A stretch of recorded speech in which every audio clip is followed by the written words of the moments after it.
When the interest rates were capped, it was banks that chose to invest more into treasury bills than any other option, because that was the safest they could do.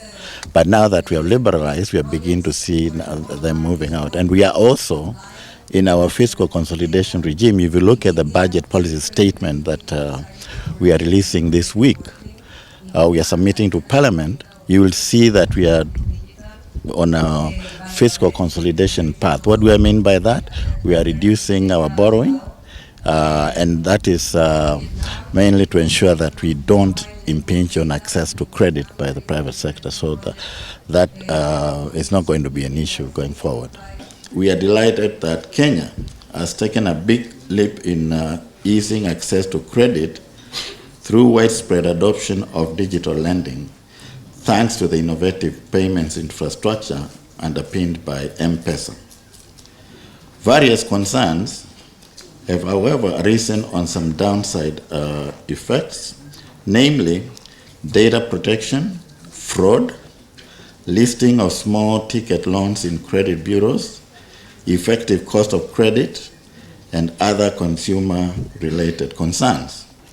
In order for us to draw maximum benefit from these developments, an effective credit market infrastructure is required. More importantly, a coordinated approach in the development of these pieces of credit infrastructure must be ensured. Availability of sufficient information to assist consumers in making informed financial decisions is a fundamental enabler in enhancing financial inclusion. Technical assistance program has been created with the World Bank, CIS, Kenya and CBK, and we intend to look at harmonizing the credit scoring methodologies currently in use. We intend to look at the licensing of the CRBs and improve data quality, enhance the supervisory capacities to enable us to get to that dream of being able to have risk-based credit pricing. But actually now when we look forward into the future and we talk about digital finance and we talk about all the digitization that's coming with it, and we talk about banks in China that have 400 million customers, then we can see that the future is no longer a future of a few customers and a wide margin.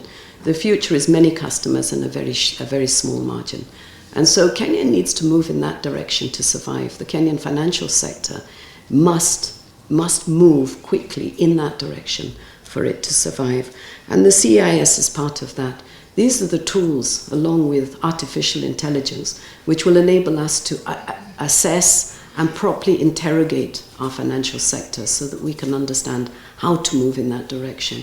But for sure we must move, and for sure we must move quickly. We will change the laws to enable us to oversight these lenders. They cannot continue with the way that they are currently operating.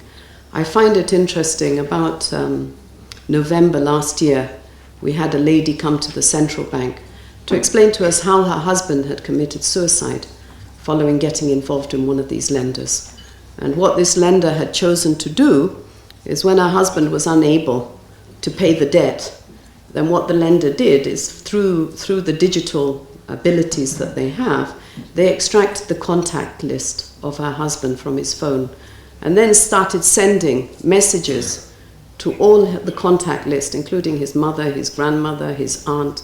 This is predatory lending, and it has to stop. It's not even for central bank to crack the whip. We must lead our financial sector out of the old traditional lending practices, because it's not sustainable. If we continue like this, then what will happen is big banks from other countries will come into our country and they'll take over.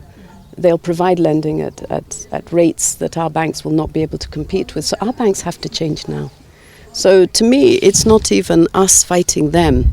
It's us moving together, and they need to come with us. And I think the rigidity really comes from what you're used to. It's difficult to change.